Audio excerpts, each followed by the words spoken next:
गोरखपुर की धरती पर मैं माननीय राष्ट्रीय अध्यक्ष जी का हृदय से स्वागत और अभिनंदन करता हूं। देश की आजादी के आंदोलन के दौरान 1857 में शहीद बंधु सिंह ने अपनी शहादत इसी धरती पर दी थी। अनेक क्रांतिकारियों ने समय समय पर इस अभियान को आगे बढ़ाया और यही नहीं,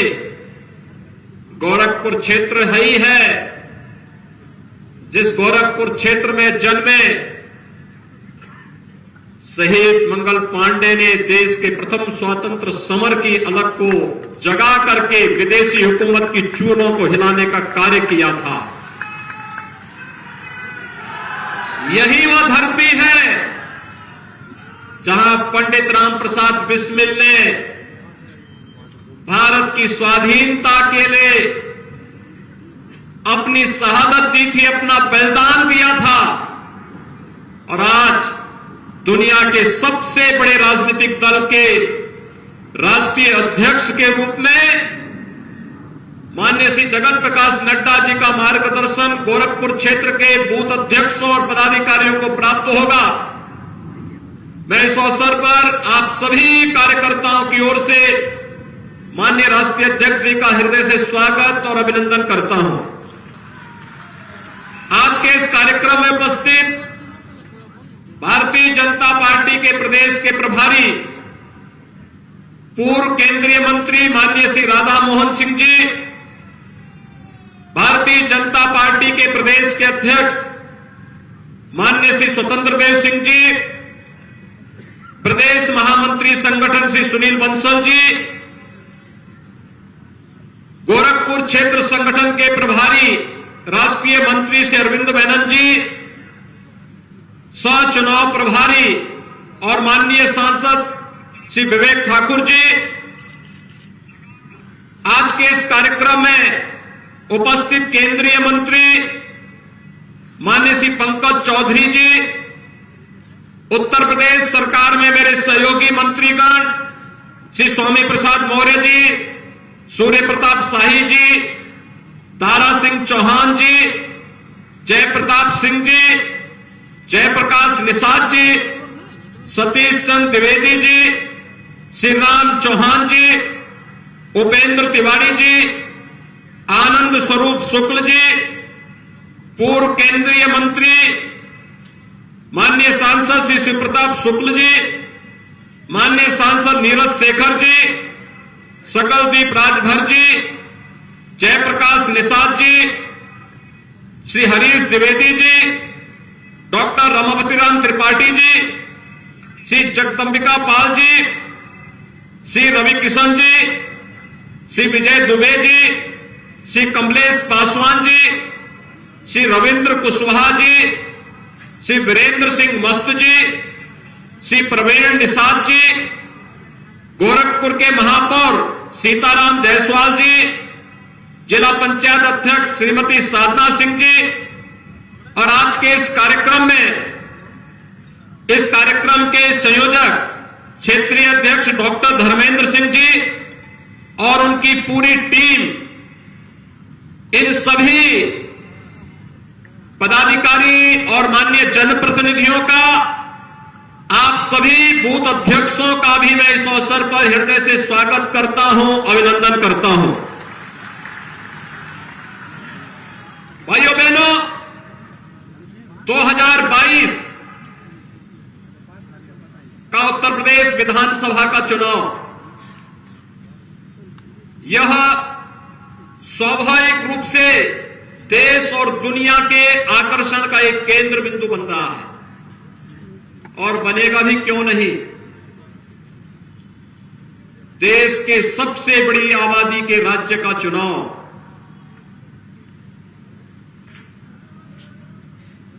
सबसे बड़ी आबादी का राज्य उत्तर प्रदेश, और इस राज्य में विधानसभा का चुनाव क्यों नहीं आकर्षण का केंद्र बनेगा। कारण साफ है, एक तरफ भारत की आन बान और शान की रक्षा करने, भारत को दुनिया में समर्थ और सशक्त राष्ट्र के रूप में स्थापित करने वाले प्रधानमंत्री नरेंद्र मोदी जी के नेतृत्व में, माननीय श्री जगत प्रकाश नड्डा जी के संगठनात्मक नेतृत्व में भारतीय जनता पार्टी, और दूसरी तरफ भारत को अपमानित करने वाले, भारत के आन मान शान के साथ गुस्ताखी करने वाले, देश के प्रदेश की जनता जनार्दन, गरीब गांव, गरीब किसान, नौजवान और महिलाओं के हकों पर डकैती डालने वाले, भारत की आस्था को आहत करने वाले आतंकवाद समर्थक जिन्नावादी भी दूसरी तरफ खड़े होते हुए दिखाई देंगे। और भाइयों बहनों, उन स्थितियों में याद रखना, चुनाव बड़ा रोचक होगा, महत्वपूर्ण होगा। इसलिए महत्वपूर्ण होगा क्योंकि दुनिया देखना चाहेगी कि भारतीय जनता पार्टी ने 2014 में, 2017 में, 2019 में जो कहा सो करके दिखाया, जो कहा सो करके दिखाया। जो असंभव था, जो आजादी के बाद लोगों के लिए नामुमकिन था, उसको मोदी जी ने मुमकिन बना दिया। और पूरी दुनिया के अंदर एक बात सबकी जुबान पर आ गया है कि मोदी है तो, जब सबकी जुबान पर एक बात आ गई तो स्वाभाविक रूप से 14 के बाद 17 में उससे ज्यादा समर्थन, और 17 के बाद 19 में तमाम कड़ी चुनौती के बावजूद उससे भी ज्यादा समर्थन भारतीय जनता पार्टी को जनता जनार्दन ने देश के अंदर दिया है। भाइयों बहनों, यह समर्थन इस बात का द्योतक है कि जनता जनार्दन के लिए कार्य करना, उसे एक एक लाभार्थी तक पहुंचा देना, और पहुंचाने के बाद मैं कल एक टीवी डिबेट को देख रहा था। टीवी डिबेट में एक बात आ रही थी, उसमें एक सज्जन ने कहा कि आखिर भाजपा को, रिपोर्टर ने पूछा कि क्यों भाजपा को वोट मिलना चाहिए, तो स्वाभाविक रूप से कोई विरोधी दल का व्यक्ति रहा होगा, उसने कहा साहब भाजपा ने क्या किया। तब तक एक कार्यकर्ता सामने था, उसने कहा साहब ये जो बोल रहे हैं ना क्या किया, इनसे पूछो इन्होंने क्या किया। ये 70 वर्षों तक तो एक ही बात कहते थे, एक ही बात इनकी जबान पर होती थी कि 100 रुपया जाता है जनता तक 15 पहुंचता है, 85 इन लोगों की खानदान की जेब में जाता था, जनता के पास नहीं जाता था। आज मोदी जी 100 रुपया भेजते हैं, ये 100 रुपया गरीब के जेब में जाता, उसके घर में जाता, उसके खाते में जाता है। आज कोई डकैती नहीं, एक साफ और पारदर्शी सरकार देने का कार्य किसी ने किया है, मोदी जी ने किया है। भाइयों बहनों, अगर लोक कल्याणकारी योजनाओं का लाभ सही मायने में आजादी के बाद सही मायने में किसी को मिला है, तो एक एक बूथ अध्यक्ष का दायित्व बनता है कि उन लाभार्थियों से संवाद बना करके, जिसको मकान मिला है, जिसको शौचालय मिला है, जिसको आयुष्मान भारत का कार्ड मिला है, जिसको अन्न योजना का लाभ मिला है, और जिसको शासन की किसी भी योजना का लाभ मिला है, उन सभी लाभार्थियों को भी अगर आप जोड़ देंगे, एक बड़ी संख्या आपके बूथ पर, बूथ मजबूती करने के साथ साथ बूथ जीता तो चुनाव जीता के प्रधानमंत्री मोदी जी के इस मंत्र को पूरी तरह सार्थक करता हुआ दिखाई देता है। भाइयों बहनों, उस लक्ष्य को प्राप्त करने के लिए जहां एक और हमें कार्य करना होगा, दूसरी तरफ इस सदी के सबसे बड़ी महामारी में आपने देखा होगा, न कांग्रेस का पता था, न सपा का पता था, न बसपा का पता था। ये सभी पार्टियां, सभी नेता अपने अपने घरों में होम आइसोलेशन में थे। लेकिन भाइयों बहनों, या तो केंद्र सरकार कार्य कर रही थी या राज्य सरकार की मशीनरी काम कर रही थी या फिर भारतीय जनता पार्टी का संकल्प था सेवा ही संगठन, और सेवा ही संगठन के मंत्रदाता हैं हमारे राष्ट्रीय अध्यक्ष माननीय श्री जगत प्रकाश नड्डा जी, जिन्होंने एक एक कार्यकर्ता से कहा कि नहीं, ये आपदा का कार्यकाल है, राष्ट्रीय आपदा का कार्यकाल है, विश्व में मानवता का संकट खड़ा हुआ है और इस संकट के समय में हमारे लिए भारतीय जनता पार्टी के लिए देश सर्वोपरि है, एक एक नागरिक के जीवन को बचाना है। इस समय पार्टी नहीं, संगठन नहीं, सेवा हमारे लिए सर्वोपरि, और भारतीय जनता पार्टी का कार्यकर्ता एक एक दीन दुखी के पास जाकर के उसके साथ खड़ा होता हुआ दिखाई दिया। कहीं पर दवा के लिए, कहीं टेस्ट कराने के लिए, कहीं अन्न योजना का लाभ दिलाने के लिए, कहीं पर ऑक्सीजन उपलब्ध करवाने के लिए केवल भारतीय जनता पार्टी की उपस्थिति थी, बाकी किसी की उपस्थिति नहीं थी। भाइयों बहनों, ये गोरखपुर क्षेत्र लगातार राम जन्मभूमि आंदोलन से जुड़ा रहा है। 500 वर्षों से लोग मानते थे समस्या का समाधान नहीं होगा, लेकिन 2019 में भारतीय जनता पार्टी ने प्रधानमंत्री मोदी जी के नेतृत्व में जो संकल्प लिया था, आज उसकी परिणति है कि 5 अगस्त 2020 अयोध्या में राम जन्मभूमि के भव्य मंदिर के निर्माण के मार्ग का भी कार्य शुभारंभ प्रधानमंत्री मोदी जी के नेतृत्व में हो गया है। आप देख रहे होंगे एक एक करके सभी समस्याओं का समाधान हो रहा है। और ये प्रदेश जो कभी दंगों के लिए विख्यात था,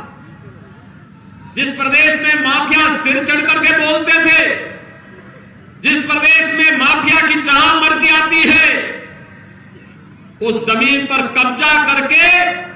सत्ता का संरक्षण प्राप्त करके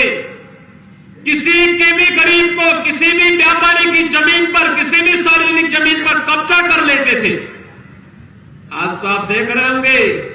इन सभी माफियाओं की घिघी कैसे बन चुकी है। किसी के ऊपर बुलडोजर चल रहा है और किसी माफिया को प्रदेश छोड़ करके भागने के लिए मजबूर होना पड़ रहा है। 4.5 वर्ष में कोई दंगा न होना, माफियाओं को उसकी सही जगह पहुंचाने की कार्रवाई करना,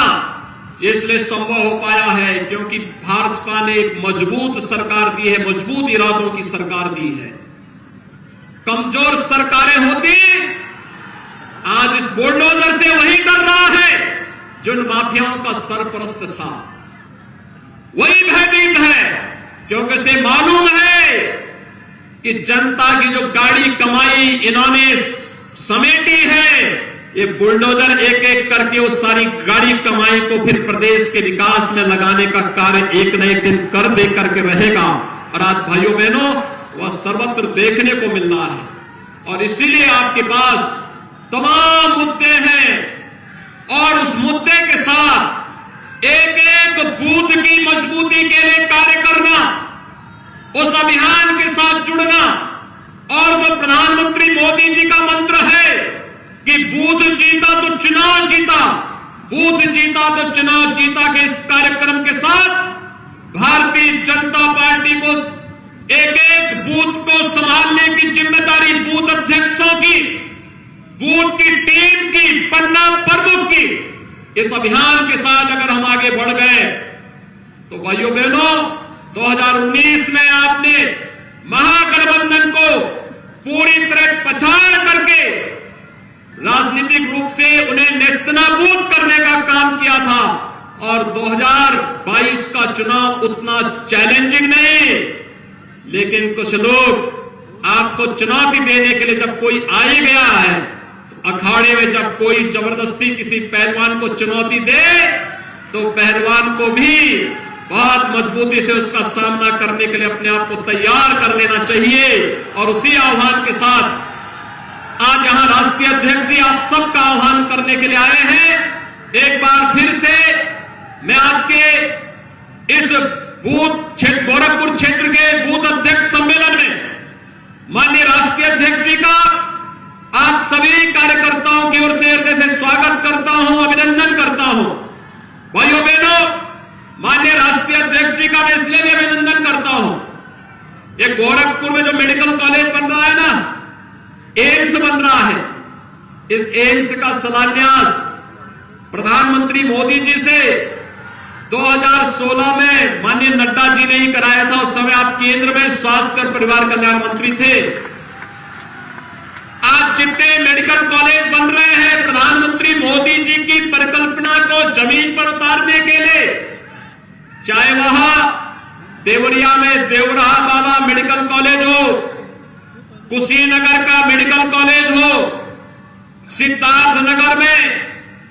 जो मेडिकल कॉलेज इस सत्र में प्रारंभ होने जा रहा है, बस्ती में महर्षि वशिष्ठ मेडिकल कॉलेज, ये सभी मेडिकल कॉलेज भी